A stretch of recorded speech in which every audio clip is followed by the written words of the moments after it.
Hermanos, buenos días.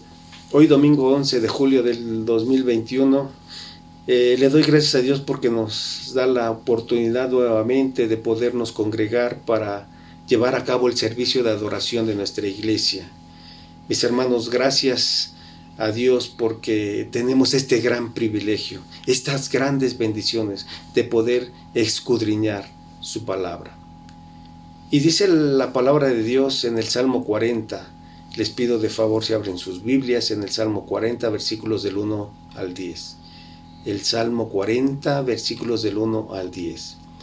Dice la palabra de Dios: pacientemente esperé a Jehová, y se inclinó a mí y oyó mi clamor, y me hizo sacar del pozo de la desesperación, del lodo cenagoso.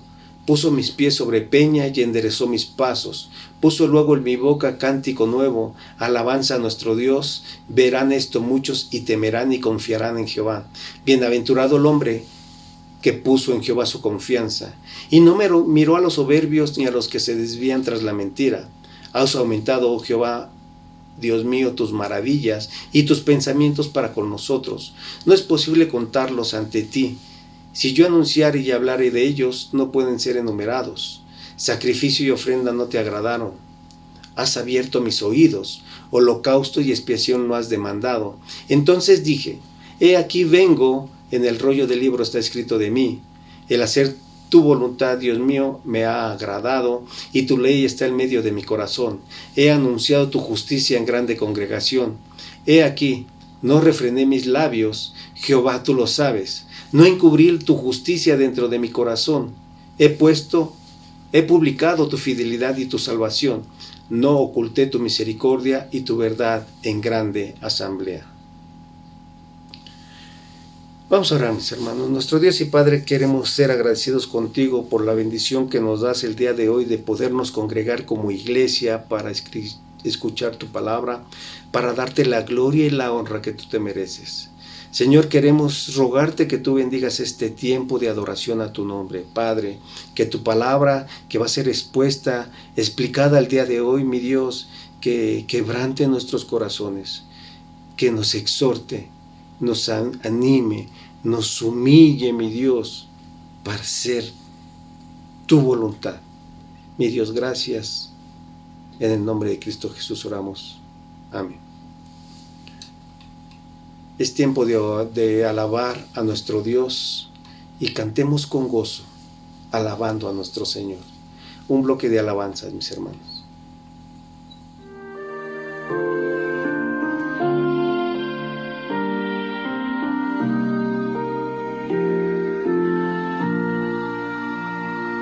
Te alabamos, tierno Cristo, te exaltamos, Dios de amor, a tu nombre gloria damos, Espíritu Consolador. Nuestras vidas te entregamos, oh bendito Salvador. Tú eres digno de nuestro amor y de todo honor. Te alabamos, tierno Cristo, te exaltamos, Dios de amor. A tu nombre gloria damos, Espíritu Consolador. Nuestras vidas te entregamos, oh bendito Salvador. Tú eres digno de nuestro amor y de todo honor.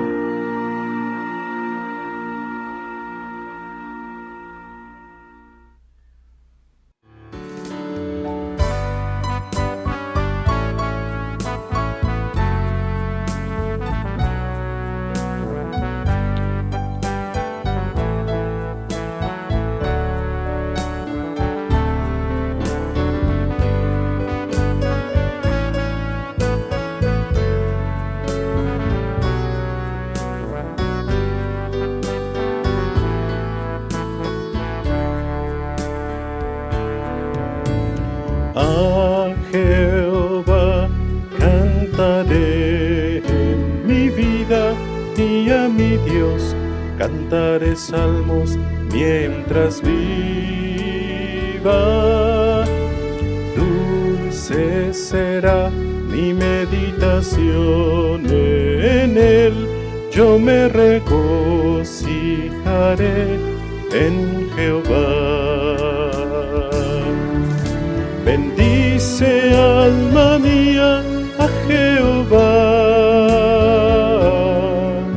Bendice, alma mía, a Jehová. Bendice, alma mía, a Jehová. Bendice, alma mía, a Jehová. A Jehová cantaré en mi vida, y a mi Dios cantaré salmos mientras viva. Dulce será mi meditación en él, yo me regocijaré en Jehová.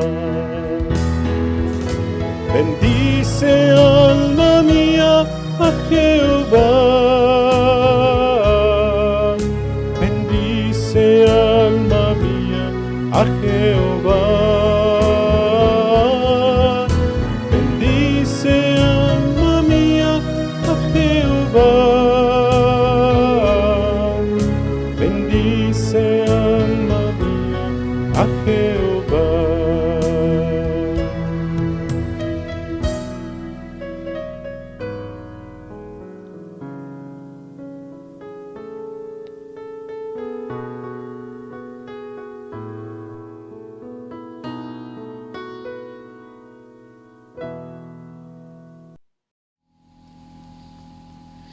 Bien, mis hermanos, es tiempo de orar por las necesidades de nuestra iglesia. Y nuevamente en el Salmo 40, versículos del 11 al 17, le vamos a dar lectura. Salmo 40, versículos del 11 al 17, y dice la palabra de Dios: Jehová, no retengas de mí tus misericordias. Tu misericordia y tu verdad me guarden siempre, porque me han rodeado males sin número, me han alcanzado mis maldades, y no puede levantar la vista. Me ha aumentado más que los cabellos de mi cabeza, y mi corazón me falla. Quieras, oh Jehová, librarme. Jehová, apresúrate a socorrerme. Sean avergonzados y confundidos aún a los que buscan mi vida para destruirla. Vuelvan atrás y avergüéncense los que mi mal desean. Sean asolados en pago de su ofrenda los que me dicen: Ea, ea. Gócense y alégrense en ti todos los que te buscan, y digan siempre los que aman tu salvación: Jehová sea enaltecido. Aunque afligido yo y necesitado, Jehová pensará en mí. Mi ayuda y mi libertador eres tú. Dios mío, no te tardes. Señor, dentro de nuestra adoración hacia ti queremos darte las gracias, mi Dios. No debemos de dejar de cesar de darte las gracias por todas las bendiciones que tú nos das. Señor, tú nos has apartado del mal. Mi Dios, tú nos guardas, mi Dios, porque, Padre, somos parte de tu familia. Sí, mi Dios, en tu infinita misericordia nos escogiste para salvación. Dice tu palabra que estamos ahora en el hueco de tu mano y que nadie nos podrá arrebatar, Señor, de la salvación que es en Cristo Jesús. Bendito Padre, Santo y Misericordioso.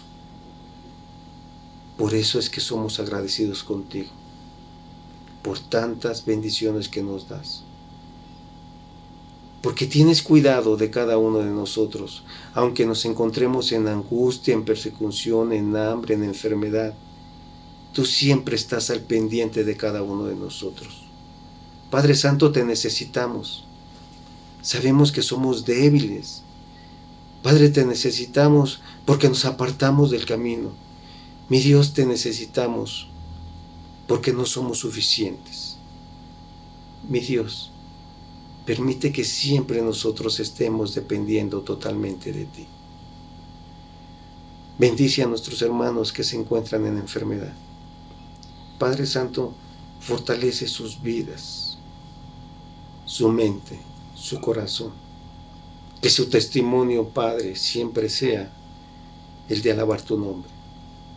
Queremos agradecerte por nuestros hermanos que se encuentran en necesidades económicas, por todos nuestros hermanos que se encuentran en algún tipo de problema, de tribulación, de angustia.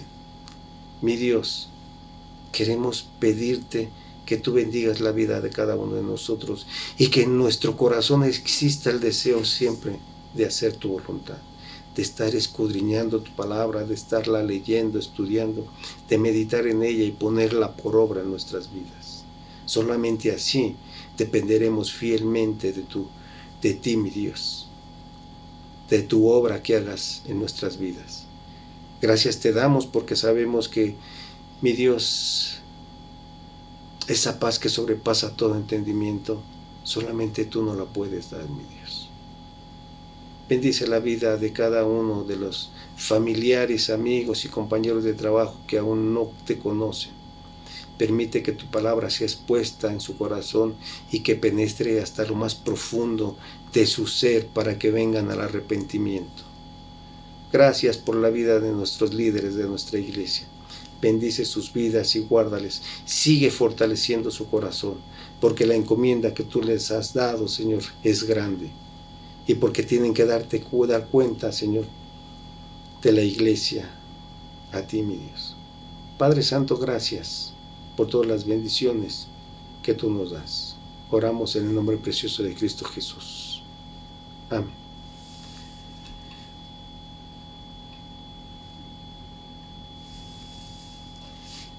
Mis hermanos, otro bloque de alabanzas e inmediatamente después la predicación de la palabra de Dios.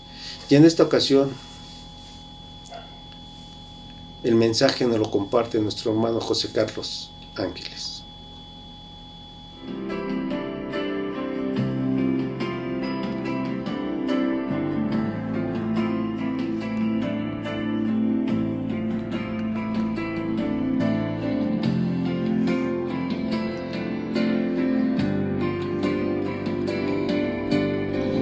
Mi esperanza está en Jesús,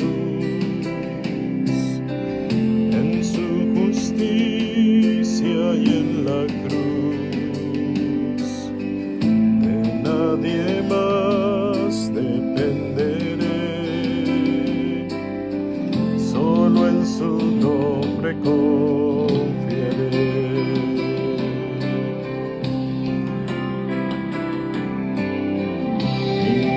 Esperanza está en Jesús, en su justicia y en la cruz. De nadie más dependeré, solo en su nombre confiaré.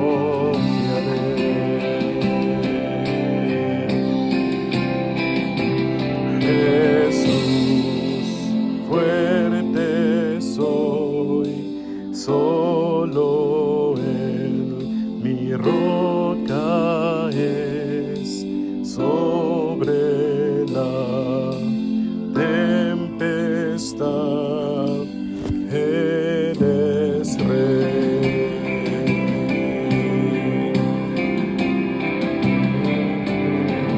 Cuando no puedo ver su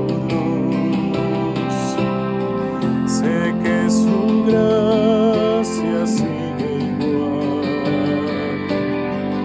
A la tormenta venceré, mi ancla firme está en Él. Mi ancla firme está en Él.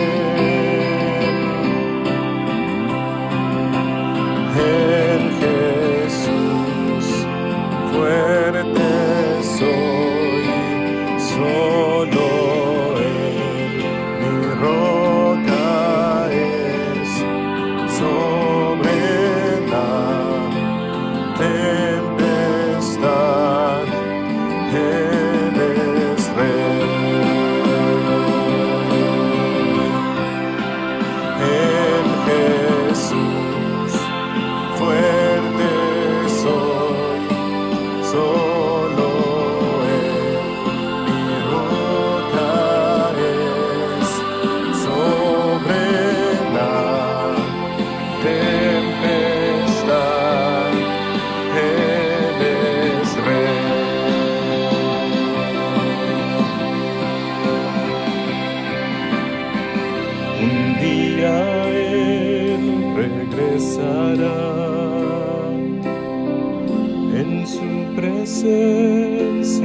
hoy estás, sin mancha ante Él vendré, justificado por la fe. En Jesús fuerte soy, solo Él mi roca es, sobre la tempestad Él es rey. En Jesús fuerte soy, solo Él mi roca es, sobre la tempestad Él es rey.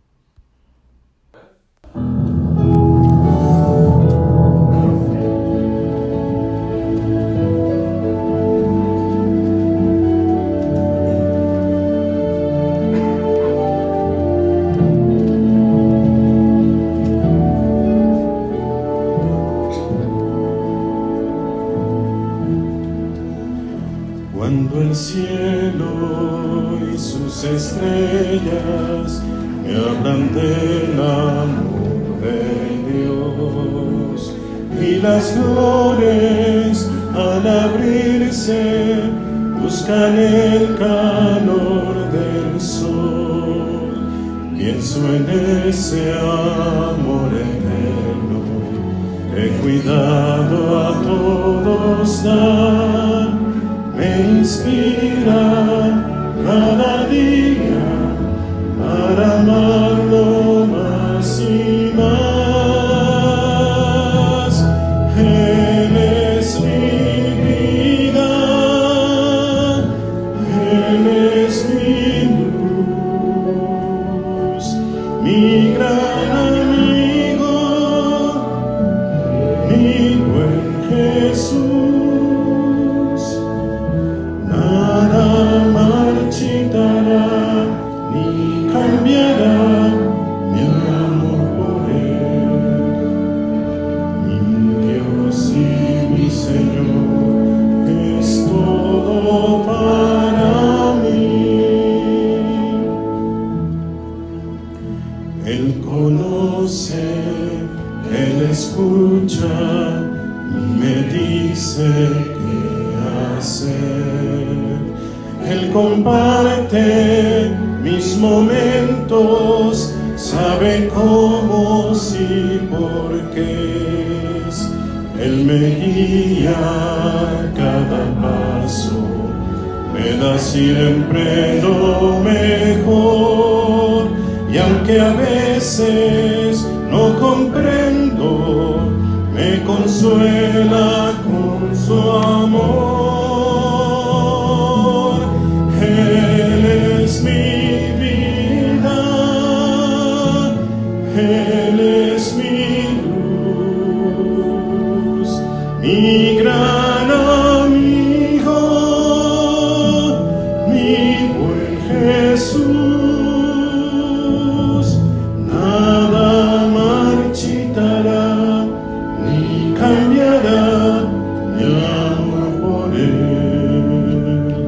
Mi Dios y mi Señor es todo para mí.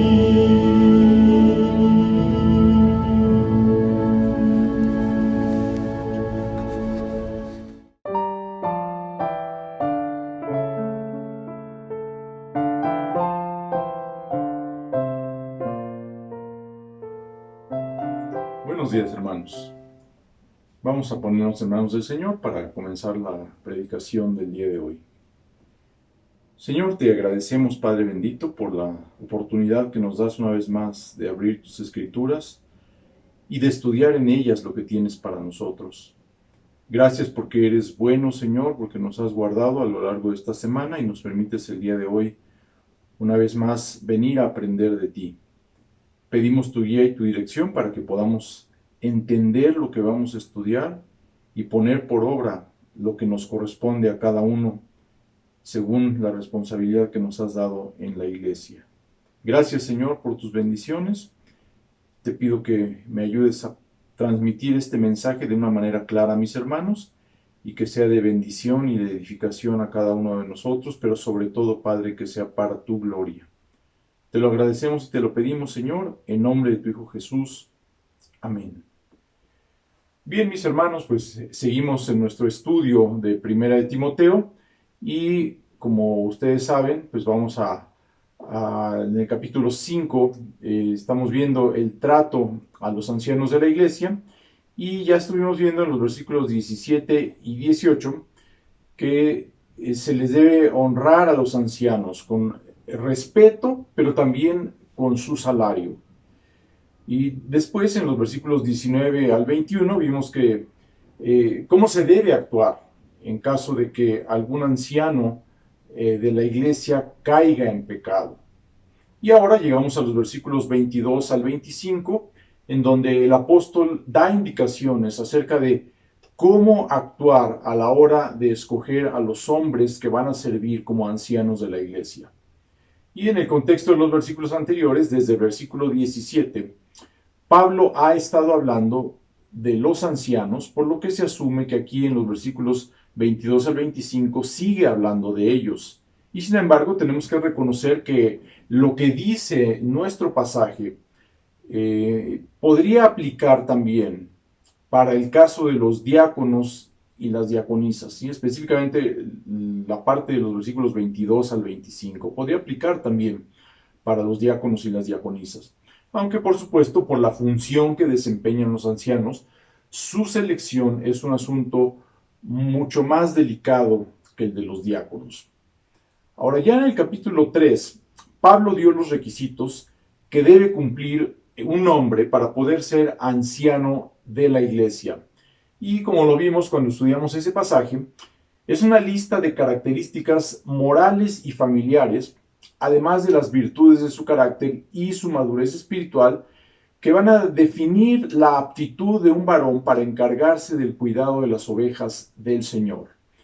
Y como dije en aquella ocasión, los requisitos tienen más que ver con la santidad de la persona que con sus habilidades administrativas, su carisma, su elocuencia, su capacidad intelectual o su preparación académica. El pastor u obispo debe ser ejemplo para la congregación de una vida transformada que vive en obediencia a los mandatos del Señor. Entonces, en esta mañana veremos los cuidados adicionales que debía tener Timoteo a la hora de seleccionar ancianos para que lo tomemos en cuenta cuando nuestra iglesia deba escoger ancianos. Y para ello vamos a leer el pasaje del día de hoy en 1 Timoteo, capítulo 5, versículos 22 al 25, pero quisiera leer desde el versículo 17 para tener el contexto completo. Así que veamos en nuestras Biblias, y dice así la palabra del Señor. Los ancianos que gobiernan bien sean tenidos por dignos de doble honor, mayormente los que trabajan en predicar y enseñar. Pues la Escritura dice, no pondrás bozal al buey que trilla, y digno es el obrero de su salario. Contra un anciano no admitas acusación sino con 2 o 3 testigos. A los que persisten en pecar, repréndelos delante de todos para que los demás también teman. Te encarezco delante de Dios y del Señor Jesucristo y de sus ángeles escogidos, que guardes estas cosas sin prejuicios, no haciendo nada con parcialidad. No impongas con ligereza las manos a ninguno, ni participes en pecados ajenos. Consérvate puro. Ya no bebas agua, sino usa de un poco de vino por causa de tu estómago y de tus frecuentes enfermedades. Los pecados de algunos hombres se hacen patentes antes que ellos vengan a juicio, mas a otros se les descubren después. Asimismo se hacen manifiestas las buenas obras, y las que son de otra manera no pueden permanecer ocultas. Bien, vamos a dividir el texto en tres partes. En primer lugar, veremos el peligro de apresurarse a escoger a los ancianos. En segundo lugar, vamos a ver que hay un paréntesis aclaratorio.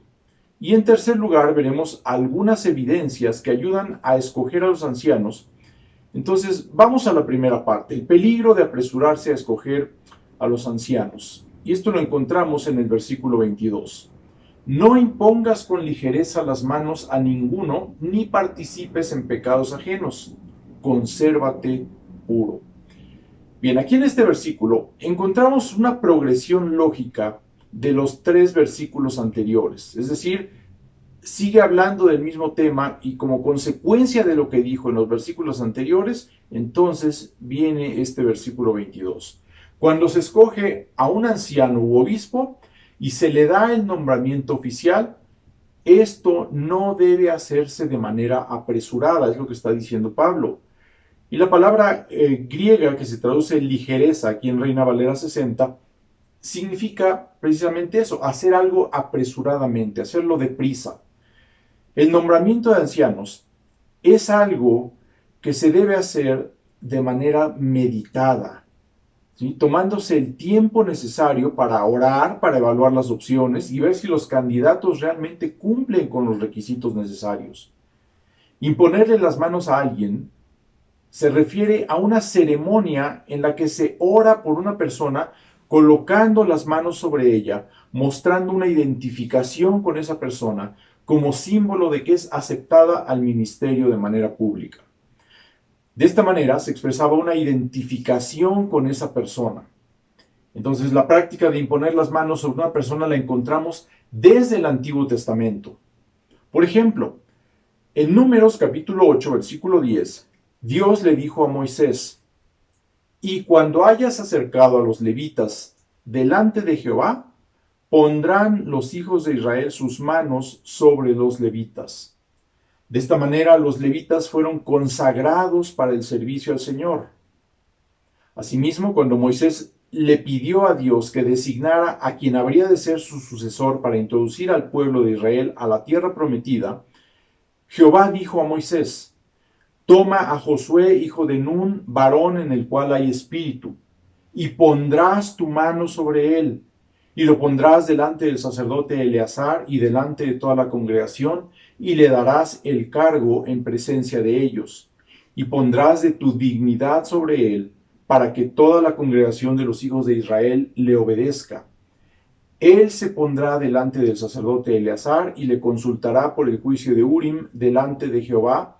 Por el dicho de él saldrán y por el dicho de él entrarán, él y todos los hijos de Israel con él y toda la congregación. Y Moisés hizo como Jehová le había mandado, pues tomó a Josué y lo puso delante del sacerdote Eleazar y de toda la congregación, y puso sobre él sus manos y le dio el cargo como Jehová había mandado por mano de Moisés. Entonces el liderazgo de Moisés fue transferido a Josué mediante la imposición de las manos. Pero también en el Nuevo Testamento encontramos que el imponer las manos sobre alguien es un símbolo de identificación con esa persona. Por ejemplo, en Marcos capítulo 10, versículos del 13 al 16 dice: y le presentaban niños para que los tocase, y los discípulos reprendían a los que los presentaban. Viéndolo Jesús se indignó y les dijo: dejad a los niños venir a mí, y no se lo impidáis, porque de los tales es el reino de Dios. De cierto os digo que el que no reciba el reino de Dios como un niño, no entrará en él. Y tomándolos en los brazos, poniendo las manos sobre ellos, los bendecía. Entonces vemos aquí que también se imponían las manos para bendecir a alguien. O en el libro de los Hechos, en el capítulo 8, versículos 17 al 18, vemos que los apóstoles les imponían las manos a los nuevos creyentes para que recibieran el Espíritu Santo. Y en este último caso hay que recordar que el libro de los Hechos es un libro histórico que nos narra lo que sucedió en los comienzos de la iglesia, pero que en ningún momento ordena que eso se deba repetir a lo largo de la historia de la misma.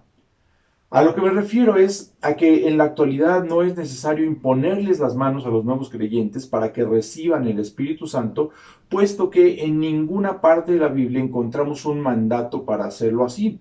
Simplemente vemos que sucedió en algunas ocasiones en la iglesia primitiva, pero no quiere decir que siempre tendría que ser así.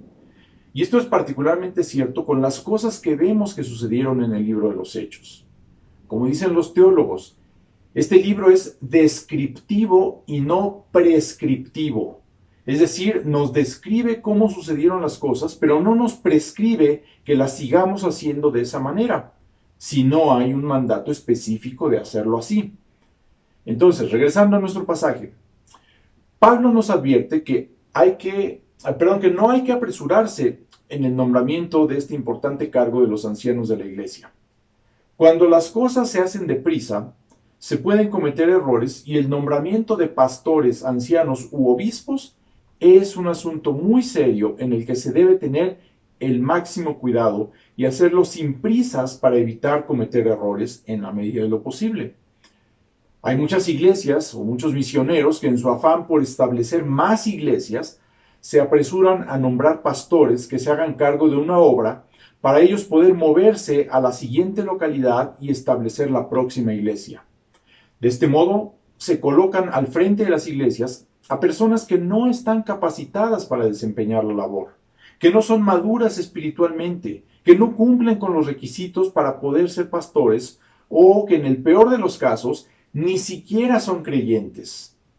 Y si el problema es grave en las ciudades donde se ordenan como pastores a personas que apenas conocen la Biblia, imagínense la situación en las áreas rurales donde se ordena a personas que no solamente no conocen la Biblia, sino que apenas si saben leer y escribir para poderla conocer mejor.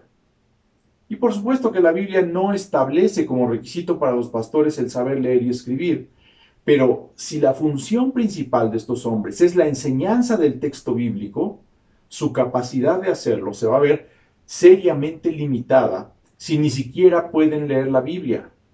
Y alguno dirá, bueno, pues que usen una audiobiblia y que prediquen sin necesidad de notas.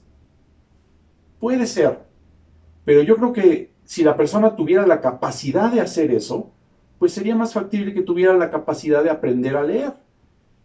Entonces, por eso es que en algunas áreas muy poco desarrolladas, los misioneros, además de enseñar las escrituras, alfabetizan a la gente para que puedan ellos mismos ver las verdades de Dios en su palabra, para que puedan estudiarla y para que más adelante, de ahí mismo, de la comunidad donde se está estableciendo la iglesia, se levanten los líderes que permitan que la obra continúe. Pero el punto es que se debe preparar y capacitar a algunos varones para que puedan trabajar como pastores. Por supuesto, el Espíritu Santo los dotará con los dones espirituales conforme a su voluntad. Pero mientras el Espíritu Santo trabaja internamente en el corazón de estas personas, también trabaja externamente, utilizando a otros siervos fieles para capacitar a los líderes futuros. Como le dijo Pablo a Timoteo en 2 Timoteo 2:2, lo que has oído de mí ante muchos testigos, esto encarga a hombres fieles que sean idóneos para enseñar también a otros. Esta es una cadena de transmisión de la doctrina y la enseñanza cristiana de los líderes maduros a los creyentes que vienen detrás de ellos, para que la palabra de Dios sea transmitida fielmente de una generación a la siguiente, como ha sucedido desde los tiempos de Cristo hasta nuestros días, y como seguirá sucediendo hasta que el Señor regrese por su iglesia. Y en la medida en que nosotros seamos fieles a este mandato y participemos de esta cadena de transmisión fiel de la doctrina a los nuevos creyentes, entonces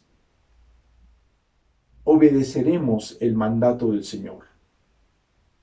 Ahora, el mandato de Pablo en este pasaje Es un énfasis del mandato anterior que había dado de que los obispos no deben ser neófitos.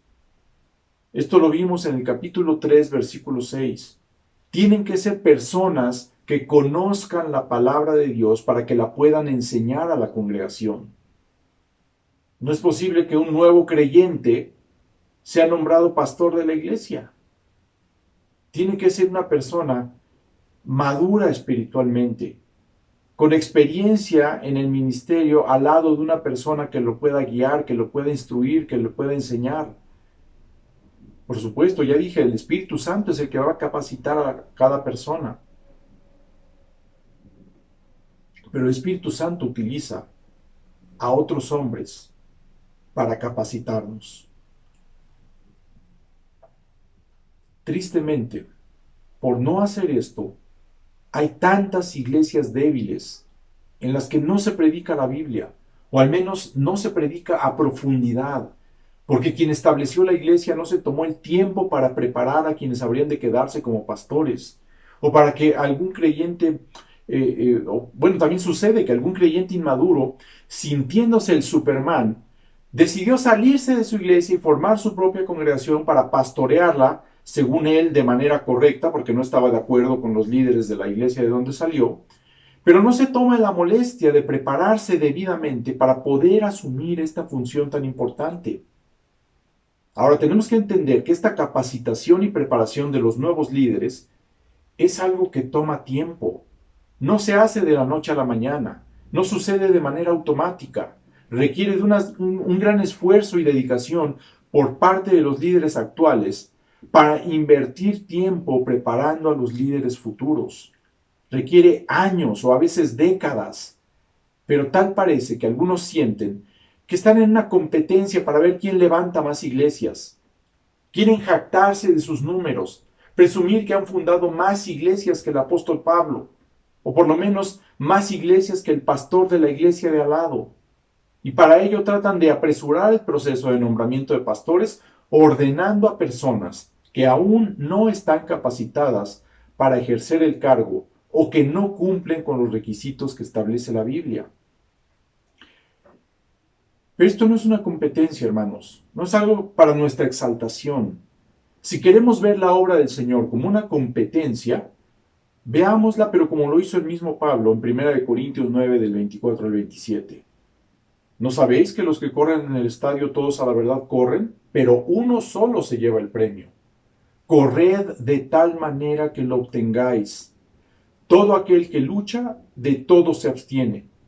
Ellos a la verdad para recibir una corona corruptible, pero nosotros una incorruptible.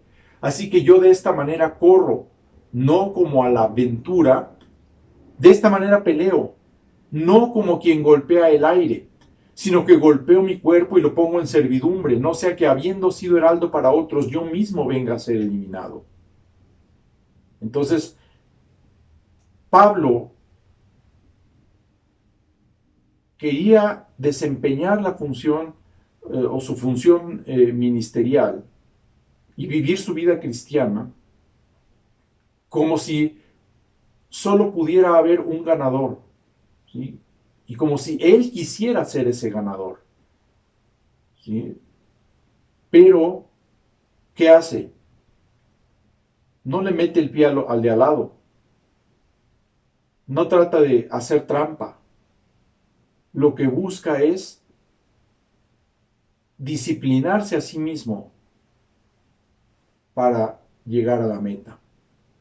O como dice ahí en Filipenses 3, del 7 al 14. Pero cuantas cosas eran para mí ganancia, las he estimado como pérdida por amor de Cristo. Y ciertamente aún estimo todas las cosas como pérdida por la excelencia del conocimiento de Cristo Jesús, mi Señor, por amor del cual lo he perdido todo y lo tengo por basura para ganar a Cristo y ser hallado en Él, no teniendo mi propia justicia, que es por la ley, sino la que es por la fe de Cristo, la justicia que es de Dios por la fe, a fin de conocerle y el poder de su resurrección y la participación de sus padecimientos, llegando a ser semejante a Él en su muerte, si en alguna manera llegase a la resurrección de entre los muertos. Y vean cómo lo pone como si fuera una competencia. No que lo haya alcanzado ya, ni que ya sea perfecto, sino que prosigo por ver si logro hacer aquello para lo cual fui también nacido por Cristo Jesús. Hermanos, yo mismo no pretendo haberlo ya alcanzado, pero una cosa hago, olvidando ciertamente lo que queda atrás y extendiéndome a lo que está delante, prosigo a la meta, al premio del supremo llamamiento de Dios en Cristo Jesús. Entonces, hermanos, si quieres competir en el ámbito cristiano, no compitas contra otros. No compitas por ver quién funda más iglesias, ni por ver quién nombra u ordena más pastores. No trates de apresurar las cosas. Compite contra ti mismo, contra tu carne, contra tus deseos pecaminosos, contra tu inclinación al mal, contra tus tendencias egoístas y ególatras. Y cuando obtengas algún logro, no te jactes ni te enorgullezcas, sino dale la gloria a Dios. Pero en la cuestión de no apresurarse, tampoco hay que exagerar. Hay quienes nunca nombran ancianos porque esperan demasiado con el pretexto de ser cuidadosos. Consideran que en sus iglesias no hay hermanos lo suficientemente maduros para nombrar los ancianos.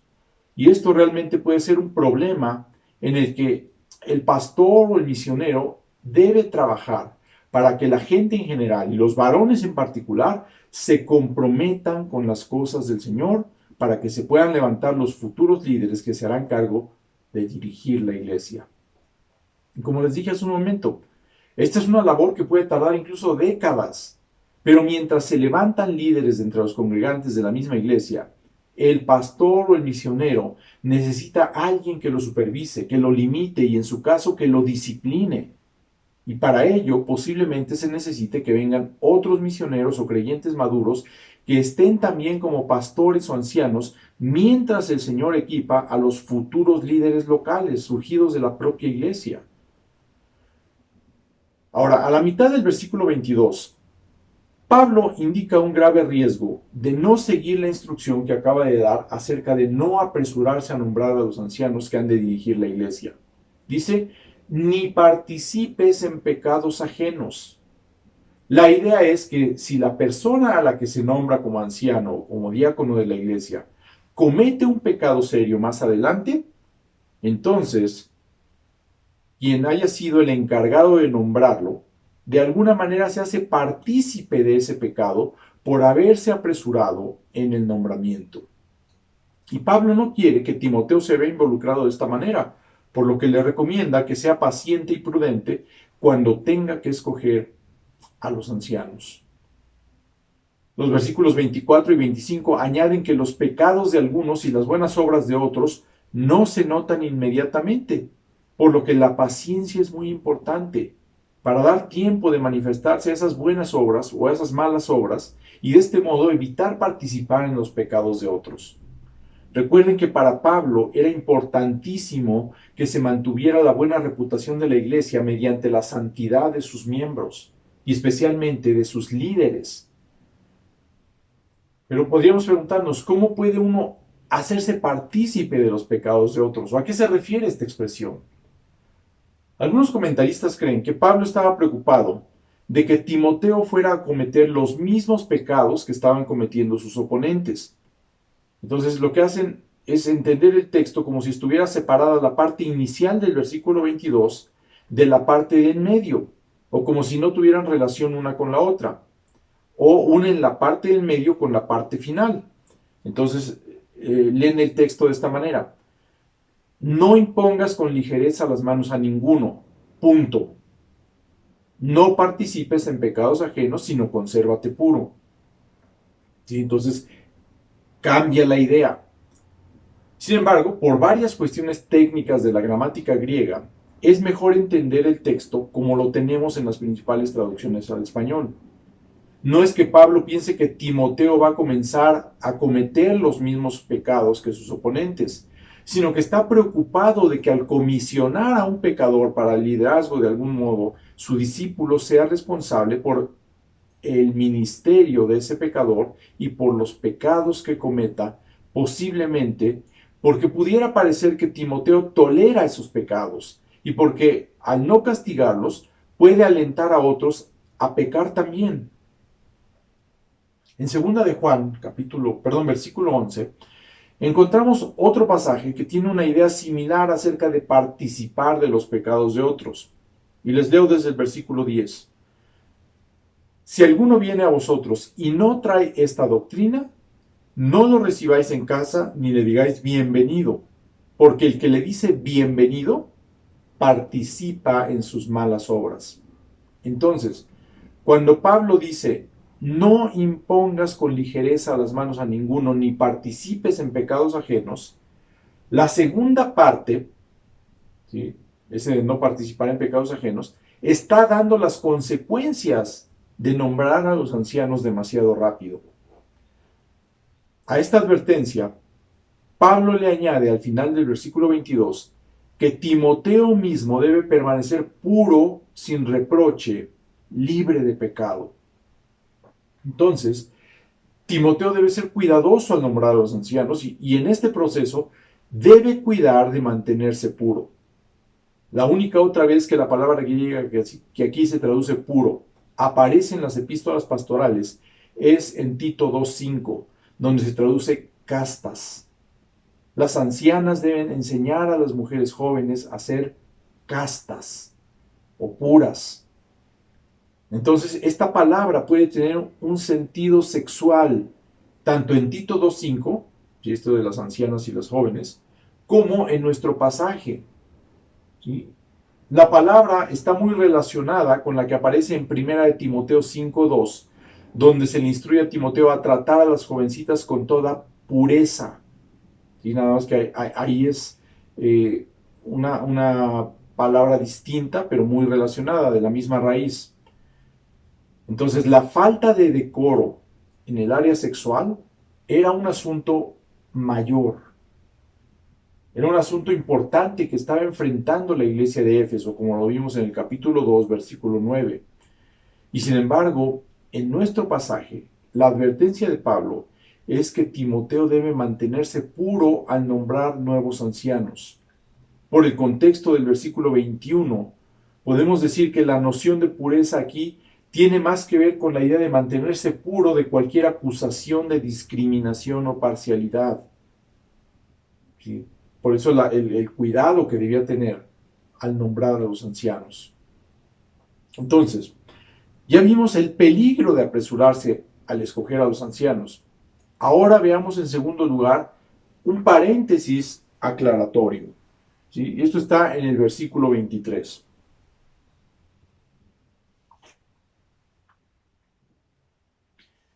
Ya no bebas agua, sino usa de un poco de vino por causa de tu estómago y de tus frecuentes enfermedades. En un primer momento, al leer este versículo, parece difícil ver cómo encaja en el flujo de la discusión acerca de los ancianos. Y como resultado, muchos piensan que se trata de un texto que no fue escrito por Pablo originalmente, sino que se añadió tiempo después. O si no, que el versículo fue cambiado de lugar en el proceso de copiar la carta una y otra vez. ¿Sí? Por alguna razón, alguien al copiar la carta lo cambió de lugar. Iba en otro lado y lo metió ahí. Esta teoría parece verse reforzada por el hecho de que los versículos 24 y 25 continúan con lo que se dice en el versículo 22. Entonces, el versículo 23 parece estar metido a la mitad de la discusión acerca de los ancianos. Sin embargo, no hay manuscritos griegos antiguos que prueben que estas teorías pueden ser correctas. No hay evidencia en ningún manuscrito donde el versículo 23 aparezca en otro lado o donde ni siquiera aparezca. Entonces, debido a esto, es mejor ver este versículo como un paréntesis en medio de la discusión acerca de los ancianos, en donde Pablo le aclara a Timoteo que no debe entender el llamado que acaba de hacerle a la pureza como si estuviera aprobando la decisión que Timoteo aparentemente había tomado de abstenerse por completo del alcohol. Con frecuencia se dice que los opositores de Pablo eran ascetas, es decir, que buscaban la perfección moral y espiritual renunciando a todo tipo de placeres. Esto se supone por lo que dice el el capítulo 4, versículo 4, donde los falsos maestros dicen que prohibirán casarse y mandarán abstenerse de alimentos que Dios creó. Según esto, lo que Pablo no quería es que Timoteo pareciera estar siguiendo esas prácticas ascéticas. Y sin embargo, a pesar de que los opositores de Pablo enseñaban estas cosas, o su ascetismo no incluía la abstinencia del alcohol, o no ponían en práctica sus propias enseñanzas, puesto que el apóstol debe enfatizar en el capítulo 3, versículo 3, que los obispos no deben ser dados al vino.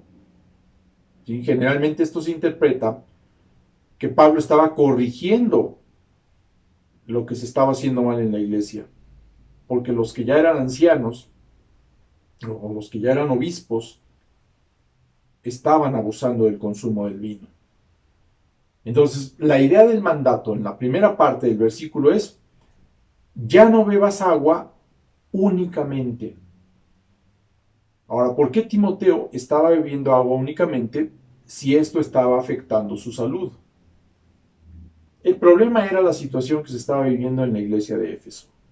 Como lo acabo de decir, al parecer los opositores se caracterizaban por sus borracheras, y tal vez, para disociarse completamente de ellos y de sus enseñanzas, Timoteo había decidido abstenerse por completo de las bebidas alcohólicas, de tal modo que esto había afectado su salud. ¿Por qué? Recuerden que en aquellos tiempos, cuando no se tenían conocimientos sobre microorganismos patógenos, el agua se bebía directamente de los pozos o de los ríos, sin hervirla, por lo que muchas veces causaba enfermedades. El vino, al contener alcohol, ayuda a matar los microorganismos cuando se le agrega al agua. Y aunque en aquellos tiempos se ignoraba cómo funcionaba esto, se sabía empíricamente que el agua con un poco de vino era más saludable que el agua sola, por así decirlo. Timoteo podría haber ejercido su libertad cristiana y beber un poco de alcohol por motivos de salud. Y sin embargo, él renunció voluntariamente a esa libertad para no dañar la fe de los débiles. Como dijo Pablo en 1 Corintios 8:13, si la comida le es a mi hermano ocasión de caer, no comeré carne jamás para no poner tropiezo a mi hermano. En Romanos 14, versículos 15 y 21. Pero si por causa de la comida tu hermano es contristado, ya no andas conforme al amor. No hagas que por la comida tuya se pierda aquel por quien Cristo murió. Bueno es no comer carne, ni beber vino, ni nada en que tu hermano tropiece, o se ofenda, o se debilite. ¿Sí? Entonces no es que eso fuera malo, pero si algún hermano estaba siendo tropezado por hacerlo, entonces por amor a él no lo hagas. Por supuesto que esto es bueno y es admirable, pero no hasta el punto en que estaba afectando la salud de Timoteo. Pablo no quería que su mandato de que se mantuviera puro fuera tomado como una aprobación de la decisión de Timoteo de abstenerse completamente del alcohol. Y por eso le recomienda que utilice un poco de vino a causa de sus problemas de salud. A lo largo de la historia, muchos, entre ellos Juan Crisóstomo, se han preguntado ¿por qué Pablo no simplemente lo sanó así como había sanado a tanta gente? Y Crisóstomo mismo responde, no porque no pudiera, porque aquel cuyas vestiduras habían resucitado a los muertos claramente podía hacer esto también, sino porque tenía un designio importante al refrenar esta ayuda. Importante esto. No es que Pablo no pudiera sanarlo, seguramente lo hubiera podido hacer.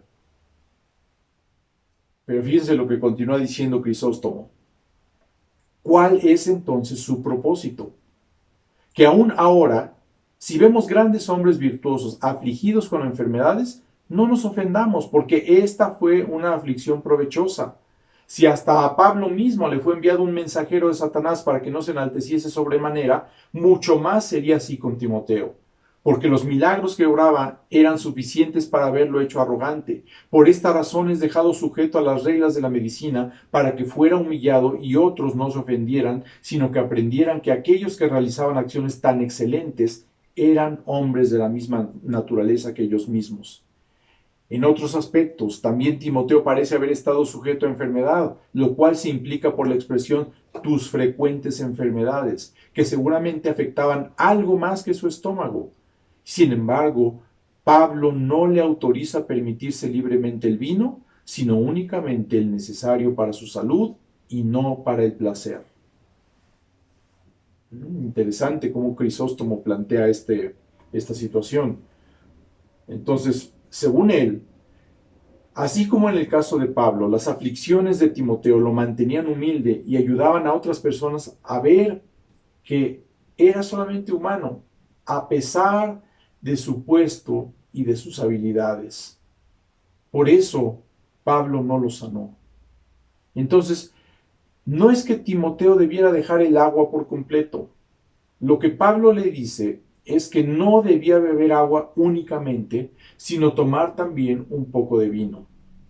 Los beneficios de beber un poco de vino eran bien conocidos en el mundo antiguo.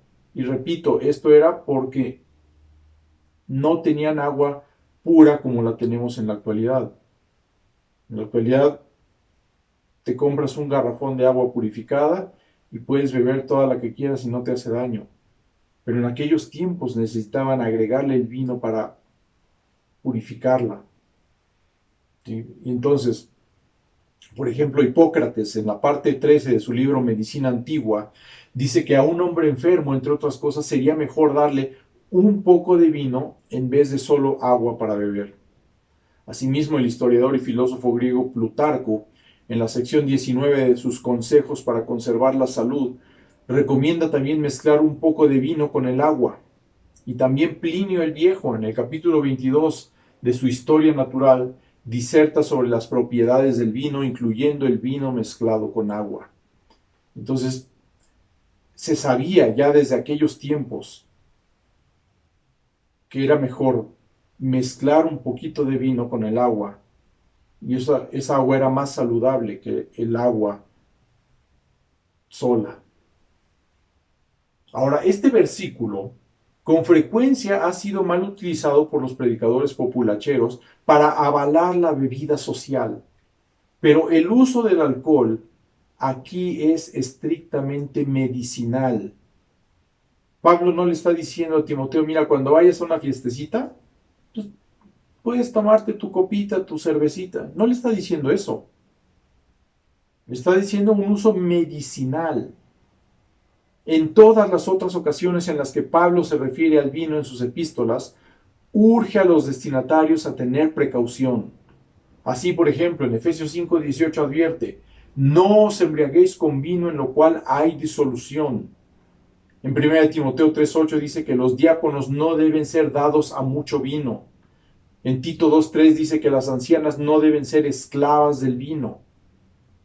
La palabra que se traduce vino en todos estos pasajes se refiere a una bebida fermentada y no hay evidencia de que en aquellos tiempos se conociera el vino sin alcohol.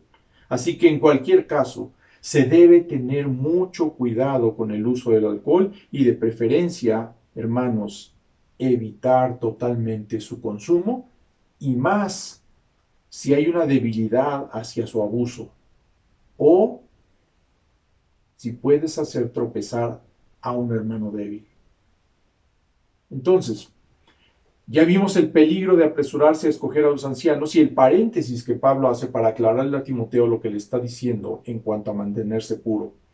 Ahora veamos, en tercer lugar, las evidencias que ayudan a escoger a los ancianos. Y esto lo encontramos en los versículos 24 y 25. Los pecados de algunos hombres se hacen patentes antes que ellos vengan a juicio, mas a otros se les descubren después. Asimismo se hacen manifiestas las buenas obras, y las que son de otra manera no pueden permanecer ocultas. Aquí en el versículo 24, Pablo retoma la discusión acerca de los ancianos, señalando por qué es importante que Timoteo no se apresure a nombrarlos. Es obvio que algunos hombres son pecadores y por lo tanto no son aptos para ser ancianos de la iglesia.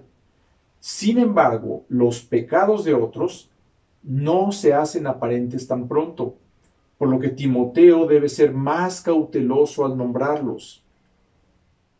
Pablo concluirá con la contraparte en el versículo 25. La idoneidad de algunos hombres para ser ancianos puede ser evidente, pero hay otros cuyas buenas obras no son públicas y parecerían no estar calificados. Entonces, una actitud cautelosa va a ayudar a Timoteo a encontrar también a esos varones que podrían ser buenos candidatos. Entonces, los versículos 24 y 25 dan ambas caras del argumento para tener precaución. Los pecados y las buenas obras son indicadores para Timoteo acerca de si una persona puede o no ser un anciano de la iglesia. Por eso debía tener calma, esperar un tiempo, observar, esperar a que las malas obras o las buenas obras salieran a la luz. Pablo le dice que los pecados de algunos hombres se hacen patentes antes que ellos vengan a juicio. Y aquí hay cierto debate en cuanto a qué se refiere este juicio y quién ha de hacerlo. Muchos creen que este versículo se refiere al juicio de Dios de los pecadores en el juicio final. La idea de estas personas es que, aunque Timoteo no puede ver los pecados de una persona, eventualmente Dios los revelará cuando juzgue a cada uno. Sin embargo, el contexto claramente requiere que los pecados sean obvios para que Timoteo pueda tomar una decisión con respecto al liderazgo. El siguiente versículo debe corresponder con el mismo tiempo para el juicio, es decir, o los dos versículos se refieren al juicio final o los dos versículos se refieren al juicio que haga Timoteo al evaluar la conducta de los candidatos a ser nombrados ancianos. Entonces puede ser que el juicio presente de Timoteo sea un precursor del juicio futuro de Dios. Timoteo, al juzgar la idoneidad de un hombre para ser nombrado anciano de la iglesia, tiene que ver sus pecados y sobre esa base no nombrarlos ancianos. O tiene que ver sus buenas obras y sobre esa base quizás sí nombrarlos ancianos. Entonces, al hablar de los pecados, Pablo regresa de alguna manera a lo que dijo en el versículo 20 acerca de los ancianos que pecan y se niegan a arrepentirse después de ser confrontados.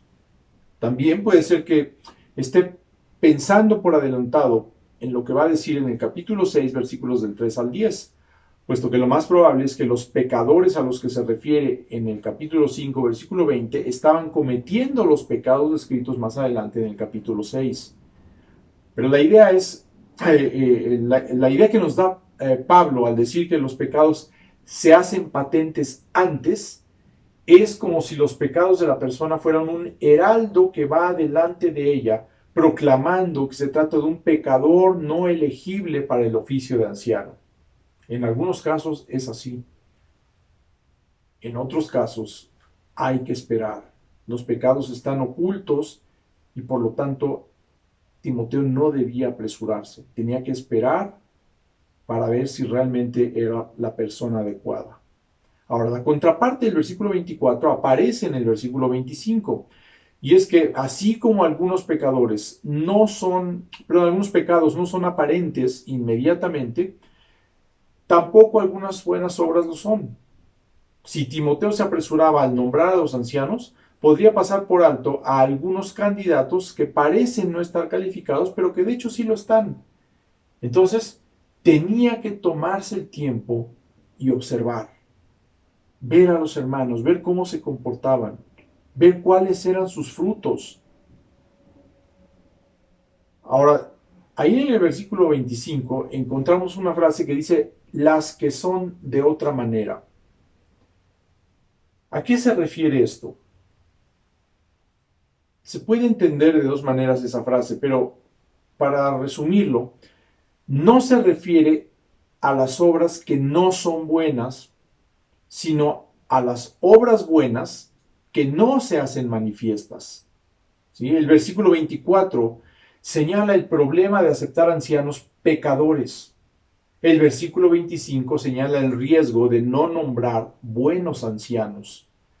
Las dos mitades del versículo 24 tratan acerca de las malas obras y las dos mitades del versículo 25 tratan acerca de las buenas obras para dar el contraste correspondiente.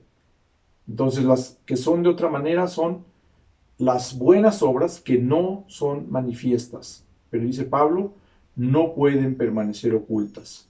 Tarde o temprano también se van a hacer evidentes y Timoteo, viendo esto, podrá tomar una buena decisión. Entonces, hermanos, a manera de conclusión, repasemos rápidamente lo que hemos aprendido en esta corta serie sobre el trato a los ancianos de la iglesia en 1 Timoteo capítulo 5 versículos 17 al 25. Muchos de los problemas de la iglesia de Éfeso se originaron con los ancianos, con sus enseñanzas éticas y con su comportamiento pecaminoso. Por lo tanto, era apropiado que Pablo lidiara con estos asuntos relacionados directamente con los ancianos. Aunque también es cierto que muchos de los problemas en Éfeso resultaban del amor de los efesios por el dinero, como lo vamos a ver más adelante, esto no negaba la necesidad de pagarles a los obreros cristianos, así como de darles el debido respeto. Y esto concordaba tanto con las enseñanzas del Antiguo Testamento como con la instrucción de Jesús mismo. Ahora, cuando se traía una acusación en contra de un anciano, Timoteo debía asegurarse de que hubiera testigos, y si el anciano era culpable y se negaba a arrepentirse, se debía tratar con él de manera pública para que esto sirviera como ejemplo a los otros ancianos y que no fueran a caer en pecado. Pero en todo este proceso, Timoteo debía mantener la seriedad, puesto que estaba en la presencia invisible de Dios, de Cristo y de los ángeles. Entonces debía asegurarse de que sus juicios no estuvieran nublados por los prejuicios o por las parcialidades. Tenía que ser justo a la hora de evaluar la acusación o las acusaciones en contra de los ancianos. Y finalmente, al nombrar a los ancianos, Timoteo debía evitar las prisas. Debía ser paciente, esperar a ver el verdadero carácter de los candidatos, porque no solo el pecado, sino también las buenas obras, no siempre son evidentes de inmediato. Esperar, tener calma. Y al señalar esto, Pablo agrega un comentario parentético para que Timoteo no malentienda su llamado a la pureza. El apóstol no le está ordenando una pureza ascética en el sentido de una total abstinencia del alcohol, y Timoteo debía tener cuidado también de sus necesidades físicas, de su salud. Entonces, hermanos, debemos ser muy cuidadosos. Si por alguna razón en el futuro el Señor nos pone en la posición de elegir ancianos en nuestra iglesia, tenemos que ser cuidadosos, no apresurarnos, observar, evaluar la vida de las personas, dar tiempo a que surjan las buenas o las malas obras que nos indiquen cuál es el fruto de una persona que está siendo considerada como candidato a anciano de la iglesia. Y entonces sí, tomar una decisión sabia, habiendo orado, habiendo puesto esto en manos del Señor, pidiendo de su sabiduría, para que la decisión sea la decisión correcta. Y el hombre que se coloque, o los hombres que se coloquen, como pastores, ancianos u obispos de la iglesia, realmente sean de bendición y de edificación para toda la congregación. Así que oremos, hermanos, y pidamos sabiduría al Señor. Padre, gracias por la enseñanza que nos das, por las instrucciones que nos dejas en tu palabra, para no apresurarnos cuando debamos nombrar ancianos en la iglesia. Señor, como lo hemos visto en otras ocasiones, no es una decisión de toda la congregación, sino una decisión de los líderes actuales. Pero Señor, ayúdanos a entender cómo quieres que ellos hagan las cosas, para que podamos estar ciertos de que están obedeciendo tu mandato. Y aunque no nos corresponde a nosotros tomar la decisión, que podamos ver por qué ellos toman la decisión que toman.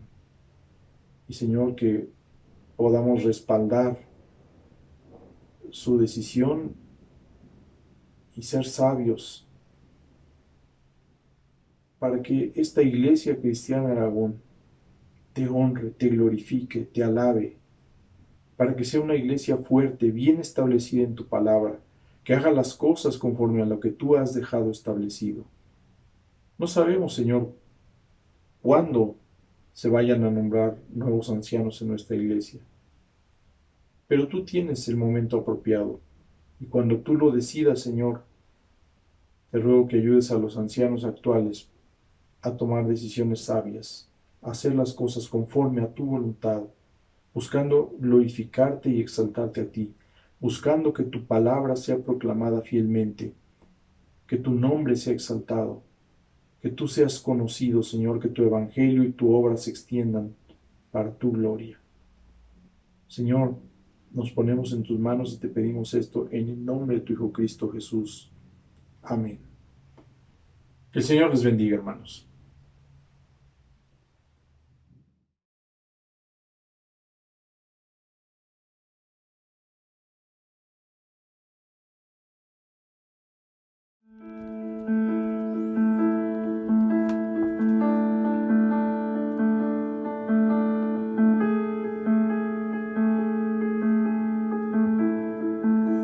Cerca de Jesús,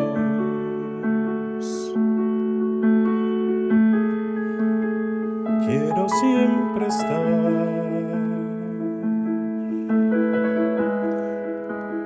Lo que más necesito, Dios, siempre encuentro junto a ti. Quiero estar aquí,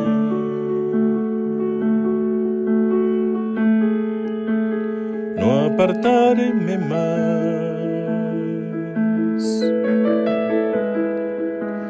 Y al sentirme en tus brazos, Dios, siento tu amor por mí. Siempre tú serás mi amigo fiel, Señor.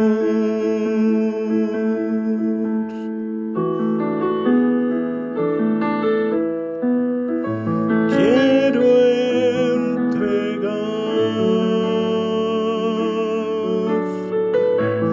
todo mi ser, Señor. Si quiero estar cerca de ti, Jesús, cerca de Jesús.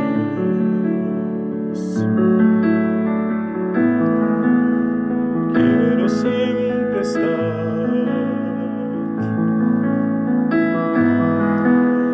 Lo que más necesito, Dios,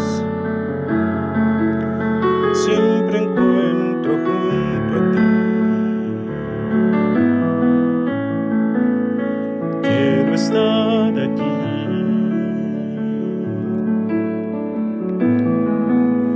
no apartarme más.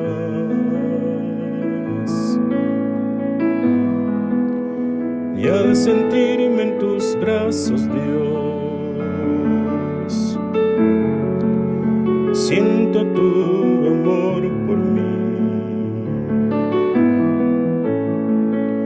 Siempre tú serás mi amigo fiel, Señor. Quiero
había cesado, el bullicio terminó, los talleres se han cerrado, la cosecha se dejó. En las casas no hay labores, en las cortes no hay ley. El planeta ya está listo para recibir al rey. El rey ya viene, el rey ya viene. Yo oí la gran trompeta y su rostro yo veré. El rey ya viene, el rey ya viene, Jesucristo ya viene por mí.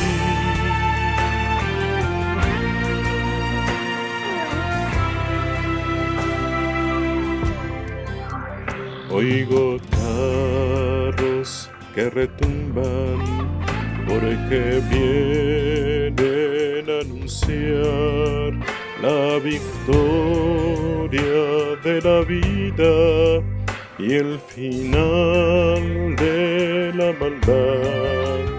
Drogas reales se reparten, la tribuna lista está.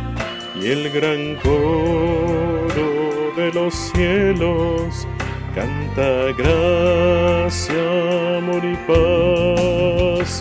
El rey ya viene, el rey ya viene. Oí la gran trompeta y su rostro yo veré. El rey ya viene, el rey ya viene, Jesucristo ya viene por mí.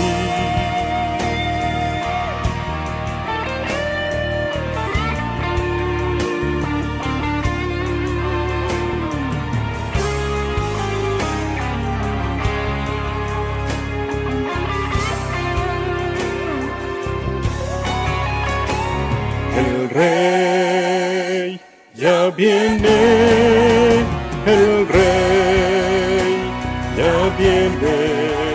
Yo oí la gran trompeta y su rostro yo veré. El rey ya viene, el rey ya viene. Jesucristo ya viene por mí.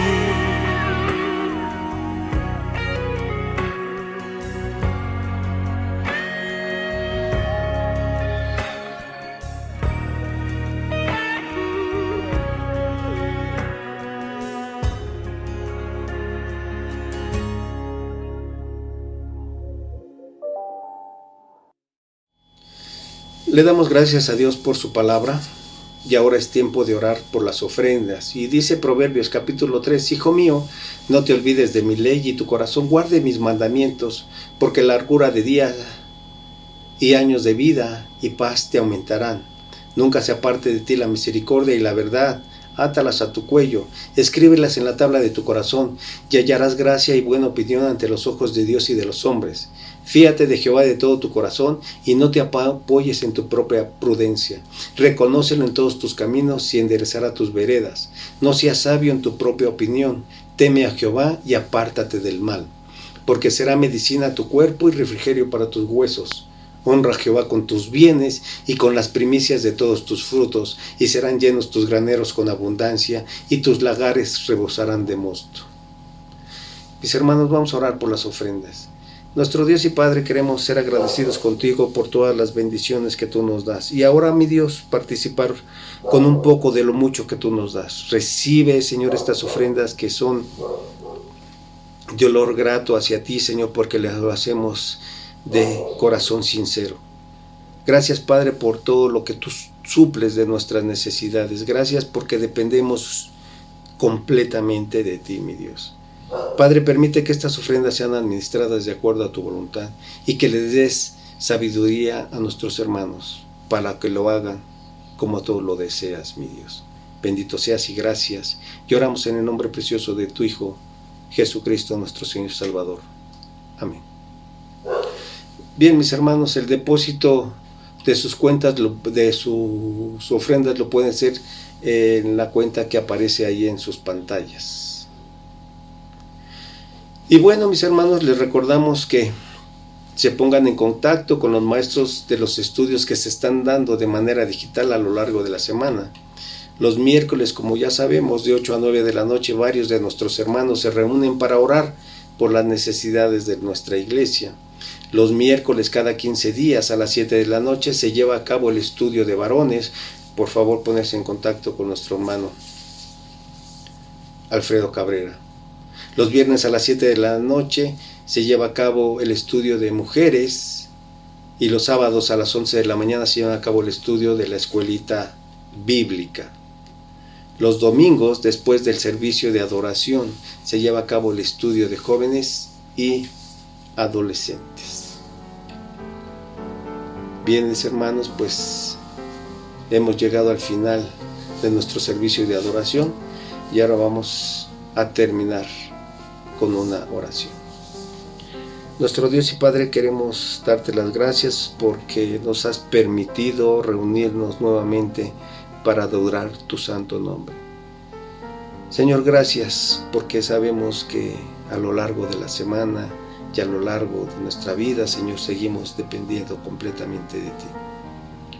Mi Dios, que nuestra vida siempre manifieste que somos tus hijos, que demos testimonio con nuestros hechos y con nuestras palabras de que Cristo vive.